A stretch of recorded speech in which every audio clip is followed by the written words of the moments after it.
नमस्कार आस बुलीजा आम गाँ जंगल ये आज आपन को नहीं आसी आम गाँ जंगल को आसतु देखिए मु जो जगार अच्छी बर्तमान बसी से जगह हूँ गोटे घास गालीचा आपन जो ये घास गालीचा देखुंत ये घास गालीचा प्रकृतिर सृष्टि एक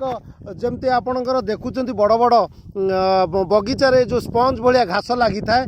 विदेश किणा हो कि बाहर किणा हो विभिन्न राज्य से घास गालीचार बर्तमान विराट घास गालीचा रही जो घास गालीचार आपण पाद पाद रखिले जापर जे प्रकृतिर सृष्टि रे घास गालीचा केमती सुंदर लगुच कि विराट बड़ घास गालीचा समुद्र कूल कूल पवन शीतुआ पवन बहुची ता सहित ये घास गालीचा मनीषर मन को मोहि नौ आपण केबे जदि बुली आसती आम गाँ जंगल को से देखिए केते बड़ घास गालीचा रही ता साइड करे रही विस्तीर्ण बालुका स्तूप बालुका स्तूप रही विभिन्न प्रजातिर गछ ता सहित पशुपक्षींकर काकली जहाँ जड़े दर्शकंकर मन मोहिब आपण एपटे देखुं केमती जंगल सुंदर जंगल रही झाऊ जंगल आ ता सहित घास गालीचा। जय जगन्नाथ।